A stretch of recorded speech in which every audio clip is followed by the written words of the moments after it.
UEDC Go5C ကနေတင်ယူရမယ် personal branding နဲ့ sales video ဖန်တီးမှုပြဝက်ချက် UEDC Go5 နဲ့ကျွန်တော်နဲ့ဆိုရင်ကစားတဲ့ဂျင်ချင်းတူပါတယ်ဟိုတနေ့ကပေါ့နော်ကျွန်တော် Go5 နဲ့တွေ့တော့ Go5 ကိုကျွန်တော်မြည်ကြည့်ပြခဲ့တယ် Go5 ကိုပေါ့နော်တော်တော်များများကအပြင်မှာလည်းမတွေ့ဘူးကြဘူးဒါပေမဲ့ Go5 ကိုဘာလို့ရင်းနှီးနေကြတာလဲပေါ့နော်အဲ့မိကုန်းလေးကိုမြည်ပြခဲ့ပါတယ် Go5 ကနေပြီးတော့ personal branding ပေါ့နော် personal life နဲ့ပတ်သက်ပြီးတော့ content တွေတင်နေရှိပါတယ်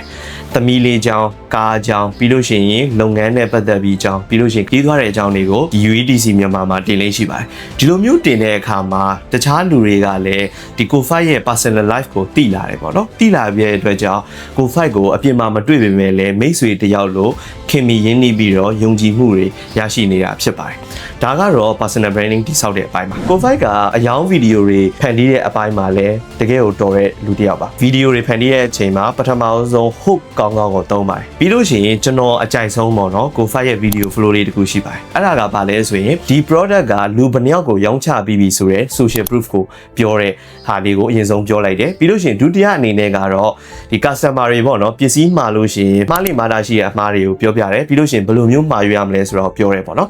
ပြီးလို့ရှိရင်နောက်ထပ် proof ထပ်ပြောတယ်ပေါ့ proof ကကြတော့ဘာလဲဆိုရင်ဒီပစ္စည်းကဘယ်လောက်ရောင်းအားကောင်းကြောင်းကိုဒီပစ္စည်းအကြောင်းတင်ထားတဲ့အရင်တော့ video တွေရဲ့ comment တွေမှာသွားကြည့်လို့ရတယ်ပေါ့နော်သွားကြည့်လို့ရှိရင်လူဘယ်နှယောက်ဝင်ပြီးတော့မှာယူထားလဲဆိုတာကိုကြည့်ချင်းအပြင်ဒီပစ္စည်းကိုလူတွေဘလောက်အလူရဲ့ဝယ်ယူနေကြလဲဆိုတာကို Go5 ကနေပြီးတော့ပြောတယ်ပြီးလို့ရှိရင်နောက်တစ်ခုကကြတော့ဈေးနှုန်းပြောတဲ့အပိုင်းပေါ့ဈေးနှုန်းပြောတဲ့အပိုင်းမှာလည်းဈေးနှုန်းကိုတန်းပြီးပြောလိုက်တာမျိုးမဟုတ်ပဲねဥပမာ power bank ဆိုလဲဒီလိုမျိုး watt power bank ကအပြင်မှာဆိုရင်ဈေးနှုန်းဘယ်လောက်ပေါက်တယ်ဒါပေမဲ့ဒီမှာတော့ဈေးဘယ်လောက်ရှိရဲဆိုပြီးတော့ဈေးနှုန်းတန်ကြောင်းပစ္စည်းနှစ်ခုကို compare လုပ်ပြတယ်လုပ်ပြတဲ့အတွက်ကြောင့် customer တွေအနေနဲ့လည်းဈေးနှုန်းတန်ကြောင်းကိုပို့ပြီးတော့မြင်သာသွားတယ်ပေါ့နော်နောက်ဆုံးအချက်ကတော့ video ရဲ့နောက်ဆုံးမှာ call to action အမြဲတမ်းထည့်ပါတယ်ဒီဗီဒီယိုလေးကိုအဆုံးထိကြည့်ပြလို့ရှိရင်အဆုံးထိလို့မှန်းခဲ့ပေးပါဆိုတာကတော့ဒီ personal life ကိုချပြတဲ့ဗီဒီယိုတွေမှာသုံးနေရှိပြီးတော့ဒီလိုအယောင်ဗီဒီယိုတွေမှာဆိုရင်တော့ Go5 ကနေပြီးတော့ call to action မှာဆိုရင်ဘယ်လိုမှာယူရမလဲဆိုတဲ့အချက်ကိုပြောလေးရှိပါတယ်ဒါအပြင် Go5 ရဲ့အယောင်ဗီဒီယိုတွေထဲမှာ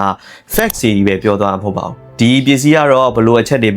ပါဝင်တယ်ဒီလိုမျိုးပြောတာမဟုတ်ပါဘူးဒီပစ္စည်းကိုမဖြစ်မနေဝယ်ယူသင့်တဲ့ strong reason အကြောင်းအရင်းကိုလည်းထည့်ပြီးတော့ပြောသွားပါတယ်ပြီးလို့ရှိရင်ဒီပစ္စည်းကိုဘလို့မျိုးအသုံးပြုရမလဲဆိုတာကိုပြောသွားလေးရှိသလိုဒီပစ္စည်းကိုဝယ်ယူပြေးလိုက်တာနဲ့ဘလို့မျိုး customer တွေကလက်တွေ့မှာဘလို့အကျိုးကျေးဇူးတွေရမလဲစိတ်ခံစားမှုပိုင်းဆိုင်ရာမှာရောဘလို့ပြေးဝသွားမလဲဆိုတဲ့ value တွေကိုပေါင်းစပ်ပြီးတော့ရောင်းချတာဖြစ်ပါတယ်ဒီအချက်တွေကြောင့် social media မှာလူသိများပြီးရောင်းအားကောင်းတဲ့ UEDC မြန်မာဆိုပြီးတော့ဖြစ်နေတာဖြစ်ပါတယ် Go5C ကနေတင်ယူရမယ်သင်ခန်းစာတွေကတော့ပထမအချက်အနေနဲ့ကိုယ့်ရဲ့ personal life ကိုချပြပြီးတော့ customer တွေနဲ့ရင်းနှီးမှုရယူလို့ရပါတယ်ဒုတိယအချက်အနေနဲ့ကကြတော့ကိုယ့်ရဲ့ပစ္စည်းကိုပစ္စည်းအကြောင်းကြီးပဲပြောတာမျိုးမဟုတ်ဘဲနဲ့ဒီပစ္စည်းကိုဝယ်ယူလိုက်တဲ့အတွက်ကြောင့်customer တွေအနေနဲ့ဘယ်လို value ရမလဲဆိုတဲ့အချက်ကို highlight လုပ်ပြီးတော့ပြောဖို့လိုအပ်ပါတယ်တတိယအချက်အနေနဲ့ကကြတော့ဈေးနှုန်းတွေပြောတဲ့အခါမှာလည်းဈေးနှုန်းကိုတန်းပြောလိုက်တာမျိုးမဟုတ်ဘဲနဲ့ customer တွေအတွက်ဘယ်လိုတွက်ချေကိုင်ဆောင်ကိုနှိုင်းယှဉ်ပြီးတော့တွက်ချက်ပြပါဒီဗီဒီယိုလေးကမိတ်ဆွေတို့လုပ်ငန်းအတွက်